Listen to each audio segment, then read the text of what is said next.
안녕하세요. 이제 저희가 3기를 시작하면서 에베소서를 공부하게 되었습니다. 총 주제는 에베소서, 시련의 시기에 예수님을 따르는 방법입니다. 에베소서는 그리스도를 높이고 재림에 대한 소망을 품고 살아가는 우리가 예수님을 따라가는 데 있어서 그의 활동적인 구성원이 되는 것의 중요성을 강조한 말씀을 앞으로 공부하겠습니다. 말씀을 통해 여러분들의 삶이 시련의 시기, 예수님을 따르는 방법을 배우심으로 그리스도 안에서 승리하시기를 바랍니다. 오늘 첫 시간으로 1과 에베소 교인들입니다.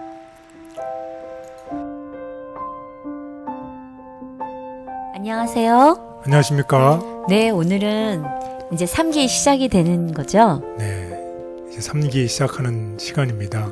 어떤 책을 공부하게 되나요? 네, 오늘은 이제 에베소서를 공부하게 되죠. 3기 한 기 동안 네. 에베소서를 공부하는데 제목으로는 다음과 같습니다. 시련의 시기에 예수님을 따르는 방법. 네, 에베소서를 통해서 우리 이 시련의 시기에 어떻게 예수님을 따르는 방법을 같이 공부해 보도록 하겠습니다. 우리 그래서 이제 에베소서에 대한 개요를 한번 보겠습니다. 자, 에베소서는 누가 책을 썼을까요? 사도 바울. 예, 사도 바울이 이 책의 저자입니다. 그럼 이 누구를 위해서 이 책을 쓴 건가요? 수신자는 누군가요? 에베소에 있는 성도들. 과 또 그리스도 예수 안에 있는 신실한 자들. 예, 이 편지죠. 네. 편지를 쓴 사람은 바울이고 편지를 받는 사람은 에베소에 있는 성도들과 그리스도 안에 있는 신실한 자들에게 편지를 썼습니다. 편지를 쓴 시기는 언제가 될까요? 예, 대략 AD 60년경이라고 보고 있습니다. 또 장소는 어딘가요? 감옥. 예, 감옥에서 이 편지를 기록했습니다. 그래서 이제 감옥에서 기록했다고 해서 이제 옥중서신이라고 얘기를 하죠. 그래서 옥중서신을 보면 골로새서, 빌립보서, 빌레몬서, 그리고 에베소서가 이 옥중에서 로마의 감옥에서 쓴 편지가 되겠습니다. 그럼 어떤 목적을 가지고 이것을 썼을까요? 은혜의 복음을 상기시키고 성도가 하나님의 목적을 이루기 위해 교회로 한 몸을 이루며 어떤 삶을 살아가야 하는지 권면. 네, 그런 목적으로 이 에베소서가 기록되었습니다. 그래서 에베소서의 특징 중에 또 하나를 살펴보면 어떤 교회를 위해서 편지를 쓰면 그 교회가 당면한 문제를 해결하기 위해서 쓰는 게 보통인데 이 에베소 교회를 위해서 쓴 이 편지 속에는 그 어떤 교회가 이 교회에 편지를 쓰는 대상이 되는 교회가 직면한 문제를 다루는 게 일반적인데 어떤 문제를 다루지 않고 그리스도 교회에 관한 하나님의 우주적인 경륜, 그리스도 안에서 만유의 통일하는 하나님의 계획에 대해서 쓰고 있습니다. 이게 에베소서의 특징이 되겠습니다. 그래서 에베소서를 보면 에베소서는 총 몇 장으로 이루어져 있나요? 6장. 예, 6장으로 이루어져 있어요. 그래서 그 구조를 보면 1장에서부터 3장까지는 하나님의 놀라운 은혜의 복음에 대해서 얘기를 합니다. 그리고 후반부가 해당되는 4장에서 6장은 그 하나님의 놀라운 은혜의 복음을 듣고서 이제 거듭난 성도들의 어떤 삶을 살아야 될지를 기술하고 있습니다. 그래서 1장과 3장은 전반부, 4장에서 6장은 후반부인데 1장과 전반부, 후반부를 이어주는 그 단어가 4장 1절에 그러므로입니다. 그래서 여러분들이 이걸 기억하시면 공부하는 데 도움이 되겠습니다. 그래서 에베소서가 관련된 이 연대기, 시간별을 한번 우리 알아보도록 하겠습니다. 에베소를 이 사도 바울이 AD 52년에 2차 전도 여행의 마지막 시기에 에베소를 처음 방문을 했습니다. 그리고 나서 3차 여행이 되는 AD 53년에서 56년, 3년 동안 에베소에서 3년간의 사역을 했어요. 그리고 나서 AD 57년경에 이 사울이 3차 여행이 끝나는 시점에 에베소의 장로들을 만나서 권면을 하죠. 하나님의 말씀 안에서 굳게 서라고 권면을 하고 그 후에 얼마 되지 않아서 사도 바울이 어떤 일을 당하나요? 로마의 감옥에 갇힌 상태에서 이제 에베소 교인들에게 편지를 기록한 게 AD 62년이 되겠습니다. 이러한 백그라운드를 가지고서 오늘 우리 다 같이 일과를 우리 공부를 해보도록 하겠습니다. 일과의 제목은 무엇인가요? 바울과 에베소 교인들. 네, 일과에서는 바울과 에베소 교인들, 어떻게 에베소에서 무슨 일이 났었고, 또 에베소서가 누가 저자이고 주제는 무엇이고 어떻게 이루어졌는지에 대해서 오늘 공부를 하는 시간이 되겠습니다. 우리 다 같이 기억절을 보겠습니다. 그 뜻의 비밀을 우리에게 알리신 것이요. 그의 기뻐하심을 따라 그리스도 안에서 때가 찬 경륜을 위하여 예정하신 것이니 하늘에 있는 것이나 땅에 있는 것이나 다 그리스도 안에서 통일되게 하려 하심이라. 에베소서 1장 9절 10절. 네. 여러분이 이 기억절에서 이제 짐작하실 수도 있겠지만 에베소서의 주제는 그리스도입니다. 그래서 마지막 후반부에 나와 있는 하늘에 있는 것이나 땅에 있는 것이 다 누구 안에서? 그리스도 안에서. 네, 그리스도 안에서 통일되게 하려 하십니다. 그리스도 안에서, 그리스도가 이 에베소서의 주제가 되겠습니다. 그래서 오늘 공부할 학습 순서를 보면 특별히 이제 사도행전의 19장을 중심으로 해서 에베소에서 3년 동안의 사역을 했던 바울의 이야기를 공부를 할 텐데, 그 중에서 첫 번째 이야기는 바울의 이 복음을 듣고서, 전한 복음을 듣고서 회개한 사람들이 있었어요. 그리고 기적이 많이 일어났어요. 그게 첫 번째 날입니다. 하지만 또 자기의 생계가 이 신앙과 연관되어 있을 때 바울의 전한 복음을 거절하는 이야기가 있습니다. 그게 원년극장에서의 폭동입니다. 그리고 나서 세 번째 날에 에베소서에 대해서 우리가 공부를 하겠습니다. 그리고 에베소가 어떤 구조로 되어 있고 어떻게 기록되어 있고, 그리고 마지막 날에 에베소서의 주제가 무엇인가요? 무엇으로 되어 있나요? 마지막 날. 그리스도로 가득 찬 편지. 네, 그래서 주제가 무엇이라는 것인가요?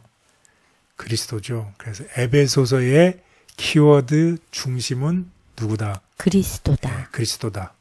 그것을 기억하시고서 우리 다 같이 공부를 해보도록 하겠습니다. 첫째 날. 에베소의 전도자 바울. 네, 에베소의 전도자 바울. 에베소를 우리 한번 알아보도록 하겠습니다. 그림이 보이시나요? 네, 지도가 네, 보이네요. 네, 지도가 보이시죠? 여기 이제 로마가 있고, 데살로니가, 여기 빌립보, 에베소, 여기 고린도, 골로새서. 그럼 여기 다메섹이 보이고, 예루살렘이 보이죠? 여기 안독이 있고. 근데 이제 에베소를 보면 에베소가 어디에 근접해 있어요? 이 해안에 근접해 있잖아요. 바다에. 그래서 이 에베소는 당시 소아시아에서 가장 중요한 도시입니다. 왜냐하면 이 항구 도시면서 또 어디랑 연결돼 있어요? 육로하고 연결이 돼 있어요. 그래서 항로 도시여서 또 육로가 연결돼 있어서 상업의 중심지였습니다.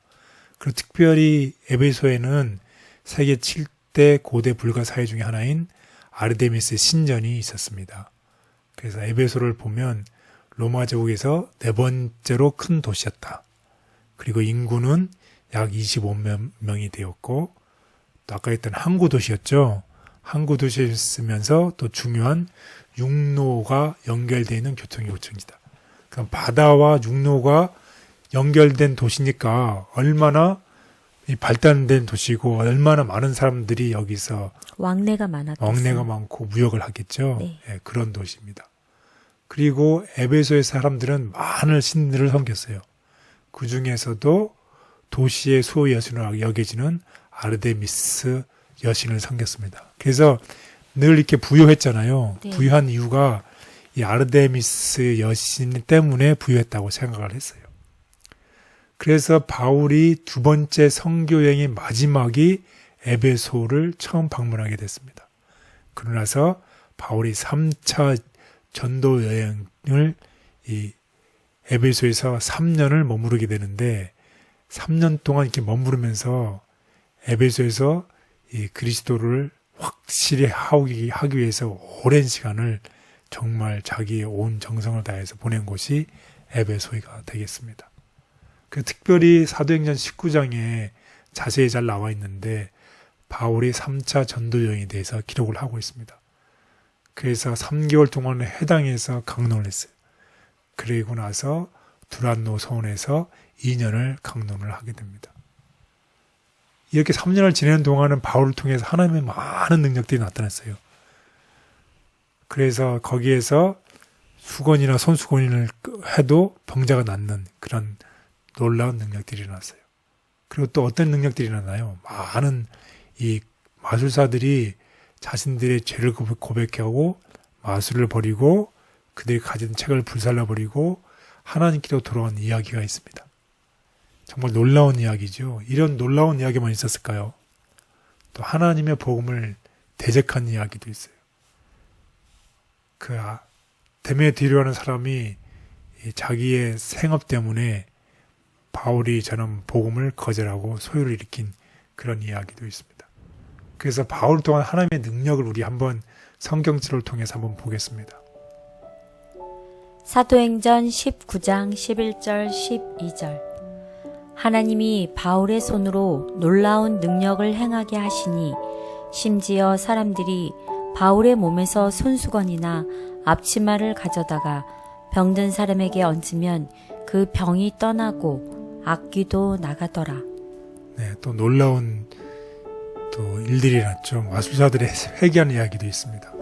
사도행전 19장 17절 19절 에베소에 사는 유대인과 헬라인들이 다 이 일을 알고 두려워하며 주 예수의 이름을 높이고 믿는 사람들이 많이 와서 자복하여 행한 일을 알리며 또 마술을 행하던 많은 사람이 그 책을 모아 가지고 와서 모든 사람 앞에서 불사르니 그 책값을 계산한 즉은 5만이나 되더라. 2차 선교 여행 이후로 바울은 에베소에서 복음을 전하기 위해 노력했다. 아데미 숭배의 중심지에서 바울의 수고로 주 예수를 경외하는 사람들이 늘어났다. 마술 책들을 불사른 것은 참된 회개의 증거. 에베소 사람들은 마술 책들을 불사름으로 저희가 한때 좋아하였던 것을 이제 미워한다는 것을 나타내었다. 그들이 특별히 하나님께 범죄하고 그들의 영혼을 위태롭게 한 것은 마술을 의존하였기 때문이었으며 그와 같이 분개를 나타낸 것은 마술을 대적하였기 때문이었다. 이리하여 그들은 참된 회개의 증거를 나타내었다. 오직 예수님께서 저를 보호하시는 분이심을 항상 기억하기를 원합니다. 제가 다른 것에 의지하고 그것을 바라고 기대하는 삶을 살고 있다면 제 마음을 돌이켜서 참된 능력의 근원이신 예수님을 바라보게 도와주시옵소서. 아멘. 둘째 날, 원형 극장에서의 폭동. 예, 사도 바울이 3차 전도여행을 중에서 에베소 3년을 보냈다고 그랬죠. 그 중에서 정말 놀라운 기적들이 일어났죠. 하지만 반드시 그런 것은 아니었습니다. 또 사도 바울이 전하는 그 복음을 어떻게 배척한 사람들의 이야기도 있는데 원년 극장에서의 폭동, 오늘 그 얘기를 공부해 보도록 하겠습니다. 그래서 아까 얘기했던 것처럼 이 아데미 신전을 중심으로 해서 정말 큰 관광 산업이 많이 일어났어요. 그래서 이제 아까 얘기했지만 에베소가 이 무역의 도시이기 때문에 풍요로웠고 그것이 아데미 여신의 도움이라고 생각을 했어요. 그러니까 그 아데미 신전 주변에 얼마나 많은 그 우상들이 있고 또 관광업이 돼 있고 또 숙박업 모든 것들이 다 번창하게 잘 살았다는 겁니다. 그런 곳에서 바울이 무엇을 얘기하나요? 우상 숭배 반대 연설을 하죠. 그렇게 하면 그 우상에 관련된 일을 했던 사람들이 어떻게 경제적으로 타격을 입겠죠. 그래서 수입이 줄어들 것을 우려한 은세공인 데메드리오라는 사람이 동료들을 부추겨서 소요 사태를 일으키는 이야기입니다. 그래서 몇 시간이나 이제 소동을 일으켰나요? 2시간. 예, 2시간이나 계속해서 정말로 큰 소리에서 반역하는 이야기입니다. 그때 서기장이 군중들을 해산시킨 후에 바울은 신자들을 만나고 무사히 도시를 떠난 이야기입니다. 그래서 바울이 생명까지 위협했던 이 사건이 있었습니다.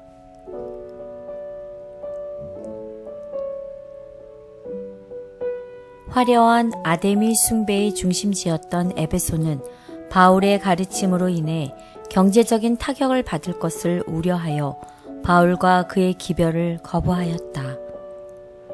에베소의 소요도 그리스도 교회의 평판을 떨어뜨리지 못함. 다른 사람들의 결정은 바울을 백성들 앞에 불법적인 행위에 대하여 무죄한 자로 인정하였다. 이것은 오류한 미신에 대한 그리스도 교회의 또 하나의 승리였다. 하나님께서는 위대한 한 관원을 일으켜서 당신의 사도를 옹호하게 하시고 소동하는 폭도들을 제지하게 하셨다. 바울의 마음은 그의 생명이 보존되었고 에베소에서의 소동으로 그리스도 교회의 평판이 떨어지지 않은 데 대하여 하나님께 대한 감사로 충만하였다. 세상의 어떤 화려하고 세련된 것도 우리 주님께서 제 마음에 주시는 기쁨과 비교할 수 없습니다. 오늘 저의 마음에 오셔서 세상이 주는 기쁨과 유익보다 주님께서 주시는 은혜와 약속의 아름다움을 바라고 따르도록 도와주시옵소서. 아멘. 셋째 날, 에베소 교인들에게 보낸 편지 듣기. 에베소 교인들에게 보낸 편지가 무엇이죠? 에베소서죠? 네. 그래서 오늘 에베소서를 우리가 읽고 들어보는 시간이 되겠습니다. 그래서 에베소서는 몇 장으로 이루어졌다고 그랬나요? 6장이요. 예, 6장으로 이루어졌습니다. 아까 말씀드린 것처럼 에베소 1장과 1장에서 3장은 전반부가 되고 또 4장에서 6장은 후반부가 되죠. 그래서 전반부에서는 하나님의 은혜의 복음, 그리고 그것을 이어지는 그러므로 너희는 어떻게 살아라? 이 복음을 듣고 거듭난 성도의 삶을 살아라. 이게 이 구조가 되겠죠. 그래서 이제 전반부는 1장에서 3장인데 축복이 있고 교회를 위한 기도, 그리고 유대인과 에베소서는 모든 사람들이 다 많이 모이는 곳이라고 그랬잖아요. 네. 유대인과 이방인들이 그리스도 안에서 하나다. 그리고 그리스도의 신비에 대한 계시를 얘기를 합니다. 후반부에서는 4장에서 6장인데 은사를 통해서 하나가 되는 연합을 얘기합니다. 그리고 우리의 생활 방식이 그리스도의 복음으로 인해서 변화를 받고 또 가정에서 그리스도를 실천해야 한다는 게 5장 21에서 6장 9절, 그리고 그리스도의 전신 갑줄 입으라는 얘기가 나오죠. 이렇게 해서 1장에서 3장은 전반부, 4장에서 6장은 실천을 얘기를 강조하고 있습니다. 반으로 해서 3장, 3장 이렇게 나눠졌네요. 네, 그렇습니다. 에베소를 떠났지만 바울은 여전히 그들을 생각하고 기도하며 그들을 위해 편지를 보냈다. 다양한 구성원으로 모인 에베소 가정교회는 편지를 함께 읽었다. 끊임없는 수고와 많은 시련을 겪는 바울. 그곳에서의 그의 목회는 끊임없는 수고와 많은 시련과 깊은 고뇌의 시절이었다. 공개적으로 백성들을 가르쳤으며 많은 눈물로 그들에게 교훈하고 경고하였다. 바울은 끊임없이 유대인들의 반대를 받았는데 그들은 기회가 있을 때마다 그를 대적하여 민중의 감정을 흔들어 놓았다. 이와 같이 반대를 대항하여 싸우며 지치지 않는 열성으로 복음 사업을 전진시키고 아직 신앙이 어린 교회의 이익을 보호하는 동안 바울은 모든 교회들을 위한 무거운 부담을 안고 있었다.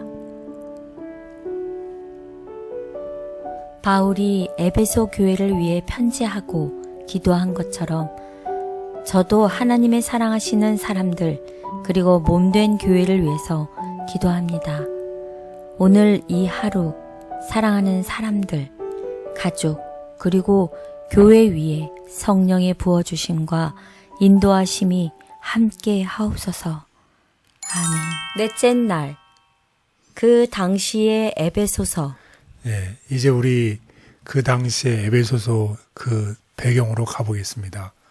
그래서 에베소서를 내용을 보면 일단 그 저자는 누구라고 돼 있나요? 바울이요. 예. 편지의 서두에서 바울은 자신을 저자라고 밝히고 있습니다. 그리고 중간쯤 가서 바울은 그리스도 예수로 인해 이방 사람인 여러분들을 위해 뭐가 됐다고 합니까? 갇힌 몸. 예, 갇힌 몸이 됐다고 합니다. 그래서 사도로서 자신의 사역에 대한 개인의 성찰을 소개하는 게 3장에 나와 있고, 그 다음에 편지 끝에 다시 한번 자신이 투옥된 것을 언급하고 있지요. 그리고 개인적인 말로 마무리를 합니다. 그래서 에베소서의 배경을 보면 아까 얘기했던 것처럼 3년을 봉사하고 그 다음에 에베소 장로들에게 작별 인사를 하고 그리고 몇 년 후에 바울이 로마의 감옥에 갇히게 되죠. 그때 로마의 한 임대주택에 갇히게 됩니다. 그래서 그는 이러한 상황이 에베소에 있는 교인들을 낙담시킬 거라고 생각해서 정말로 고상한 문체와 아름답게 에베소서를 작성을 하게 됩니다. 편지를 쓰게 됩니다. 그래서 듣는 사람이나 읽는 사람에게 영적인 진리를 불어넣을 수 있는 살아깊은 이 내용이 이 편지 속에 아주 담겨 있습니다. 그래서 그 내용을 보면 창세전에 이루어진 하나님의 결정부터 시작하지요. 그래서 장대한 시간을 다루면서 그리스도 안에서 제공된 하나님의 구원이라는 위대한 주제를 폭넓게 성찰합니다. 이방인들이 그리스도 안에서 구원을 얻는 것이 하나님 뜻이라는 것이죠. 그 과정에서 에베소서는 긴 문장, 반복적인 표현, 매우 적절한 은유를 통해 아주 고상하고 문학적인 문체를 보여주고 있습니다. 그리고 또 다른 내용은 어떤 편지서보다 찬양, 기도, 그리고 예배 연어로 에베소서를 가득 채우고 있음을 기억하면 좋겠습니다.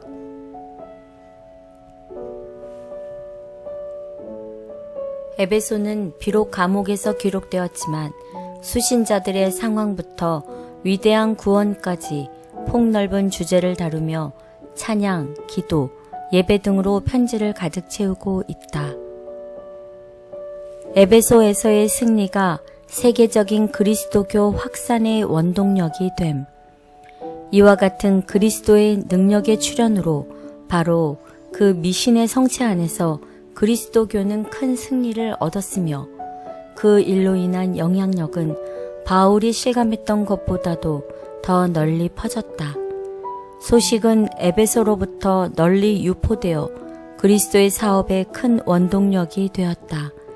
사도 자신이 그의 사명을 다한 오랜 후까지도 이 광경들은 사람들의 기억 속에 살아있어서 복음으로 나오는 회심자들을 얻는 방편이 되었다.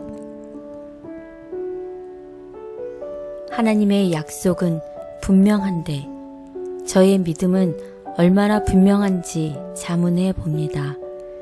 이 땅에 있다가 사라진 왕국같이 되기보다는 하나님의 영원한 나라의 백성이 되고 싶습니다. 주의 날을 준비하며 깨어 기다리도록 주님 인도해 주시옵소서. 아멘. 다섯째 날 에베소서 그리스도로 가득 찬 편지. 네, 아까도 말씀드렸지만 에베소서에는 이 주제가 있겠죠. theme. 누구로 가득 찬 편지? 그리스도. 예, 그래서 주제는 무엇입니까? 그리스도. 예, 그리스도를 높이는 게 목적입니다. 그래서 에베소서의 주제는 아까도 말씀드렸지만 그리스도입니다. 그리스도로 가득 찬 편지서입니다. 그리스도에 대한 하나님에 대한 찬양, 그리스도 안에서 신자들에게 제공된 영적 정을 활용하는 것에 대한 기쁨을 발견할 수 있는 그리스도로 가득 찬 책입니다. 그래서 바울은 그리스도 안에서 혹은 그와 유사한 문구를 통해서 30번 이상이나 사용하면서 모든 곳에서 예수님을 높이고 있습니다. 우리 다 같이 이 그리스도 안에서라는 그리스도를 중심을 보고서 우리 한번 다음과 같은 성경절을 살펴보도록 하겠습니다. 에베소서 2장 5절. 허물로 죽은 우리를 그리스도와 함께 살리셨고 너희는 은혜로 구원을 받은 것이라. 우리가 그가 만드신 바라 그리스도 예수 안에서 선한 일을 위하여 지으심을 받은 자니. 2장 11절. 그러므로 생각하라. 너희는 그때에 육체로는 이방인이요 손으로 육체에 행한 할례를 받은 무리라. 칭하는 자들로부터 할례를 받지 않은 무리라. 칭함을 받는 자들이라. 그때에 너희는 그리스도 밖에 있었고 이스라엘 나라 밖의 사람이라. 약속의 언약들에 대하여는 외인이요 세상에서 소망이 없고 하나님도 없는 자이더니 이제는 전에 멀리 있던 너희가 그리스도 예수 안에서 그리스도의 피로 가까워졌느니라. 그는 우리의 화평이신지라. 둘로 하나를 만드사 원수된 것 곧 중간에 막힌 담을 자기 육체로 허시고. 3장 17절. 믿음으로 말미암아 그리스도께서 너희 마음에 계시게 하시옵고 너희가 사랑 가운데서 뿌리가 박히고 터가 굳어져서. 4장 7절. 우리 각 사람에게 그리스도의 선물의 분량대로 은혜를 주셨나니. 4장 15절. 오직 사랑 안에서 참된 것을 하여 범사에 그에게까지 자랄지라. 그는 머리니 곧 그리스도라. 5장 2절. 그리스도께서 너희를 사랑하신 것 같이 너희도 사랑 가운데서 행하라. 그는 우리를 위하여 자신을 버리사 향기로운 제물과 희생 제물로 하나님께 드리셨느니라. 6장 5절. 종들아 두려워하고 떨며 성실한 마음으로 육체의 성전에게 순종하기를 그리스도께 하듯 하라. 6장 6절. 눈가림만 하여 사람을 기쁘게 하는 자처럼 하지 말고 그리스도의 종들처럼 마음으로 하나님의 뜻을 행하고. 네, 에베소서는 그리스도 안에서 야같이 그리스도를 높이는 책입니다.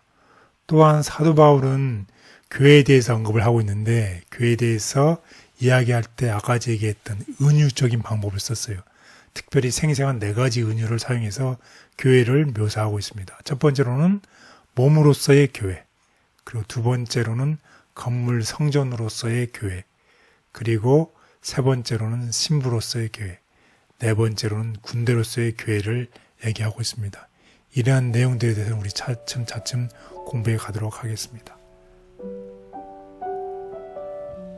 인간의 능력이 아닌 하나님의 능력으로 기록된 사도 바울의 기별들은 모든 사람이 연구해야 하고 때때로 반복함으로써 유익을 얻을 수 있는 교훈이 담겨져 있다.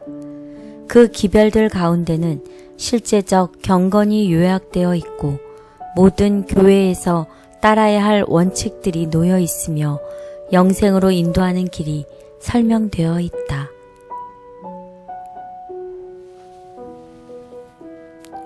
에베소는 하나님의 충만한 계획 가운데 참 연합을 이루고 악의 세력을 정복하는 데 협력할 교회의 역할에 대한 비전을 보여준다. 바울이 에베소에서 연합과 사랑을 권고함. 몸이 하나요, 성령이 하나요, 주도 하나요, 믿음도 하나뿐이다.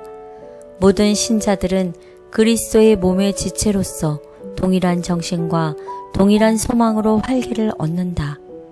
교회 안에서의 분열은 세상 앞에서 그리스도교 신앙에 욕을 돌리고 진리의 원수들에게 그들의 길을 정당화시킬 기회를 준다. 바울의 교훈은 그 당시의 교회만을 위해서 기록된 것이 아니다. 하나님께서는 그 교훈이 우리에게도 전달되도록 계획하셨다. 하나님께서 교회를 위해서 가지고 계신 이상을 보여주시고 그 계획을 부족한 저희와 함께 하시는 하나님의 섭리와 인도하심을 인하여 감사합니다. 주님, 그 놀라운 부르심을 감당하도록 하나님 저희와 함께 하여 주시옵소서. 아멘. 감사합니다. 오늘 에베소서를 기록하게 된 하나님의 원대한 계획을 저희는 모두 깨달았습니다. 하나님께서 나를 위해 준비하신 계획을 가지고 계심에 감사하며 하나님의 원대한 계획을 이루는 그리스도의 삶을 살기로 선택하며 사시기를 바랍니다. 감사합니다.